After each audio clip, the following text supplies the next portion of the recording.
One night, I ended up alone with Sarah Landry. She then started to do rape. I'm sorry, guys. And she would just bring me and pull me to do the sex 8 times a day. I turned into like her little robot, sexual slave. Just raped and just totally exploited. She would come in the room and she would say, okay, well, you have to do the sexual conduct with me. She said, don't call your parents. If you call your parents, I'll punish you and I'll curse you. I broke. Like, I just had a mental breakdown. I don't care anymore. You've taken everything from me. You rape 8 times a day.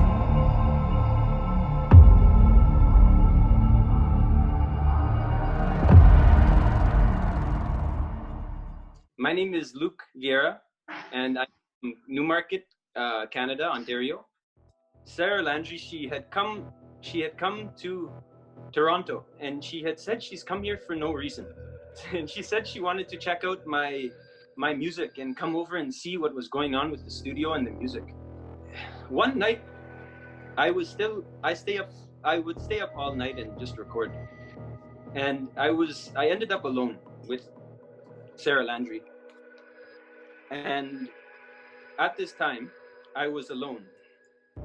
She had given me a very odd feeling. I was just sitting and I was just praying, okay, let this be a connection with, like a mother figure. This is my mother, kind of. So I said, okay. And in the studio, she had given me this big stare with huge eyes. She stopped moving her body completely, and she gave me such a scary look, like I was fully controlled over. And she had stared at me right after that for about a minute. I started having mixed feelings in my gut, and I did not know what to do. And I started to feel like immediately I was under her hypnosis. Like immediately I was under her spell almost. I could not forget that. And I almost felt like I was supposed to bow down to her and supposed to reach out to her and just do what she says. So I did. I was watching a video just of an artist, a rap artist, and she had then done the same thing with the look and some sort of energy. I have no clue. And then she had lied. She put her breasts on my thigh and laid them. She then started to do rape, unconsented. None of it was even consented. My strength was gone. I turned into like her little robot, sexual slave, I can say. And after this, she had called me multiple times at multiple nights, and I started not even wanting to even be around her. And she would just bring me and pull me to do the sex 8 times a day. I don't know how to put it. In 2 words, I would just say I was a sex slave, and I was brainwashed, and I was just taken to the point where I was destroyed. She finally planned for us to move in together, both of us. And I'm sorry, guys. And we did. So then she would pay all of the bills, all of the everything, all of the supplies, just to have me there, just to have me. 2 weeks after we had moved in, I looked at her computer and she said all of her money for the rent and all the money she was getting was from an Etsy shop. And I checked the Etsy shop one day and it said it had no sales, no new sales, but yet some $5,000, some $1,000 would come into her account. And I would say, what is going on? And then one person had written her in the chat, said, I saw you in a black Chevrolet, like one of the, like the president, like the same one of the presidential kind of trucks. And I was so, at the time, just brainwashed by her. and didn't know what to do. So I just expected, okay, there must be people funding.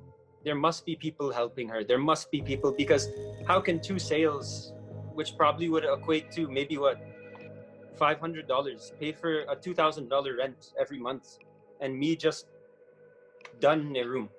I was not allowed to go work. I was not allowed for friends to come over. Nothing was allowed. I was totally in control, 100%. My whole being was in control. I actually was very against alcohol, and I started getting into alcohol, and she would buy it for me. She had told me multiple times that she used to do certain drugs like crack cocaine with her old boyfriend, and all of them, psychedelics, all of these things. Just the amount of disgusting things that was put into me. And I was so against drinking in my earlier life. I would never even touch. I would actually tell people to stop drinking. So this is the level of damage and destruction I was at, where I just didn't even care about myself anymore.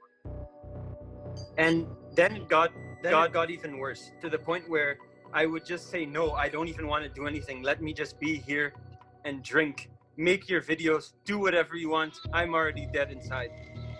So then she said, she would come in the room and she would say, okay, well, you have to do the sexual conduct with me, or I'll go somewhere else and do it, or I'll start doing it on my own and thinking of someone else, or all of these horrible things that you can obviously see are damaging. I now know that those things she would say are psychological techniques to make anyone, for that matter, lose trust and lose devotion and lose innocence to anything, for that matter. So things that would hit you in the heart, she would say, and these things were extremely sick. The worst part was one night where my mother, I found out, was in the hospital. And my dad had texted me with my sister and said, oh, your mom is in the hospital and with the heart palpitations because of the high amount of stress and grief they were worrying about me, and that I wouldn't contact them. I couldn't. I was trapped.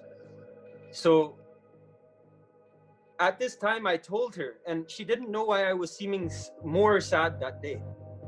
So I told her, my mom is in the hospital, and I was crying, and it was actually on the TTC train in Toronto, and these two women, a woman and her daughter, had looked at me and said, started just looking at me in such a sad way, and said, like, almost like I could tell, like, saying, like, thinking, what's wrong with that boy? Like, is he okay? So, because I was just crying in the TTC, and at this moment, then I had told her, I had said, my mother is in the hospital with heart palpitations. I'm very worried even for her life. Then she had cursed me right after that, sworn at me, and just destroyed me to the point where I didn't even get angry.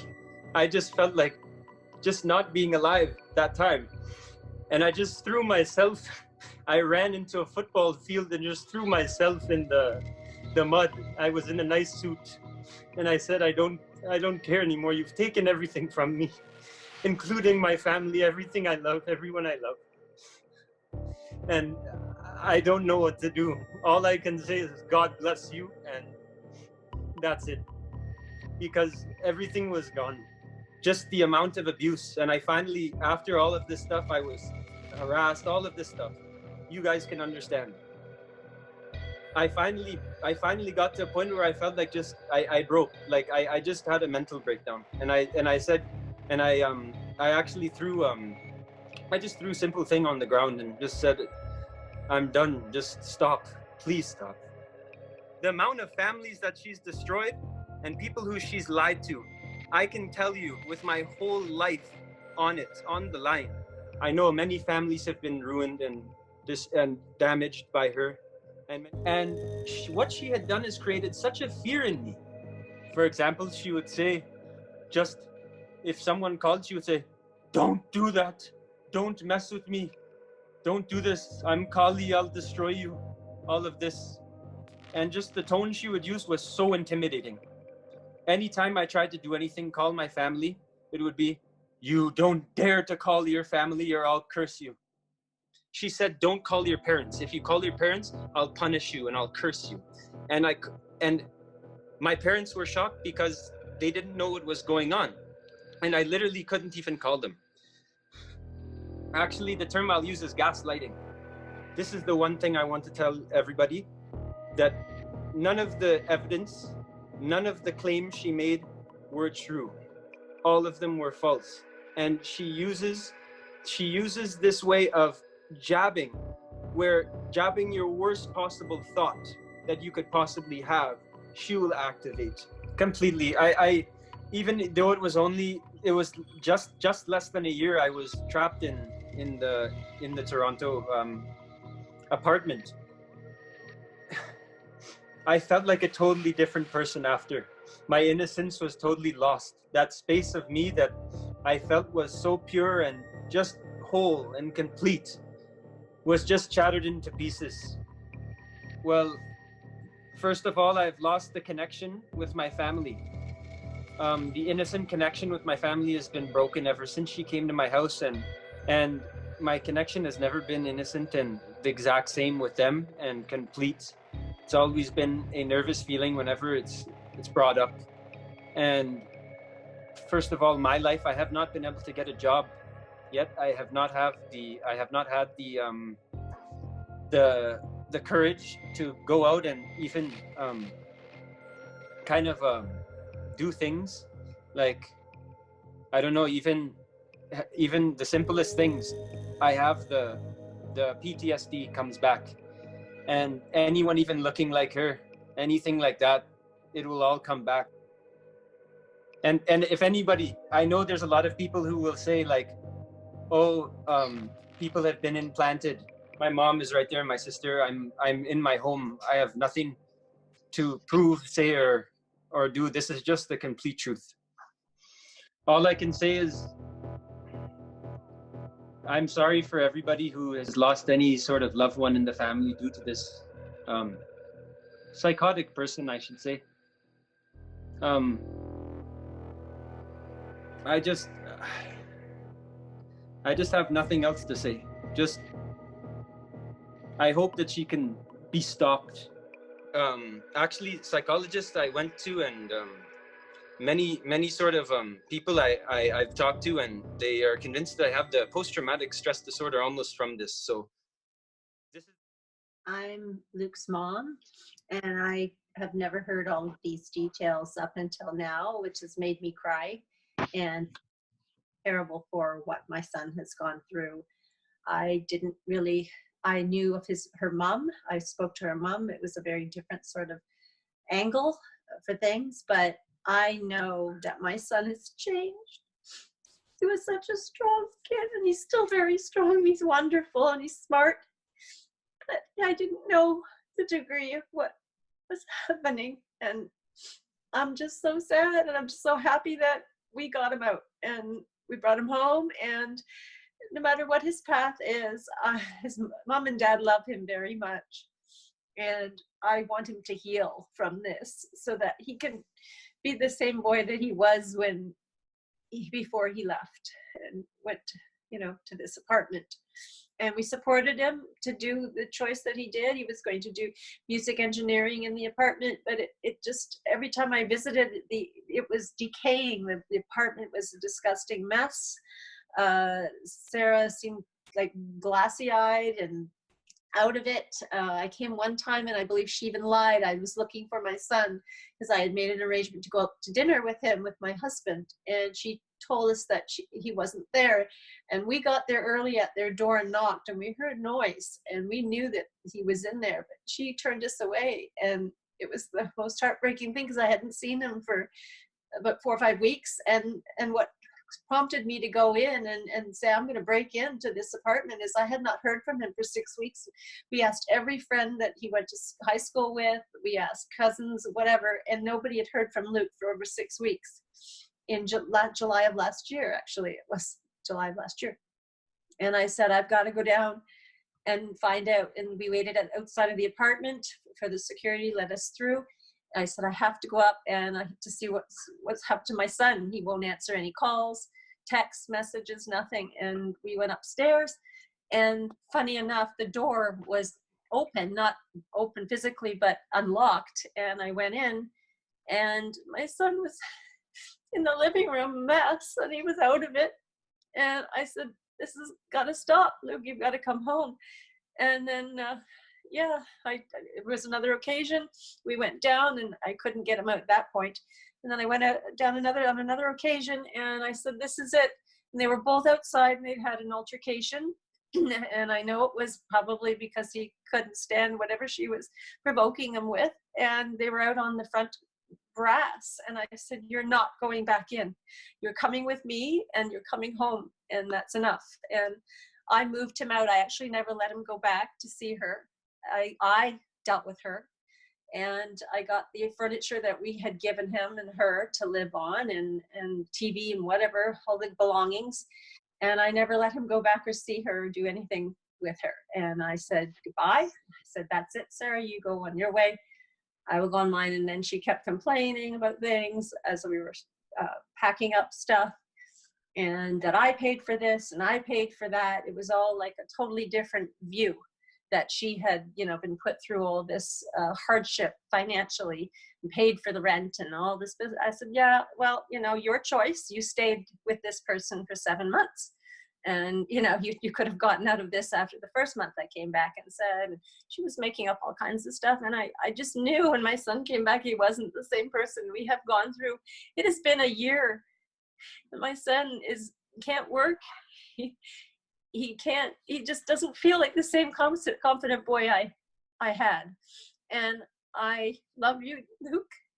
And I hope this has been something that can heal you. Because we've done what we can do. We're here, we support him, he lives with us. But I know that he's so much more, and he can be so much more than how he's feeling about himself right now. He's just not feeling the same.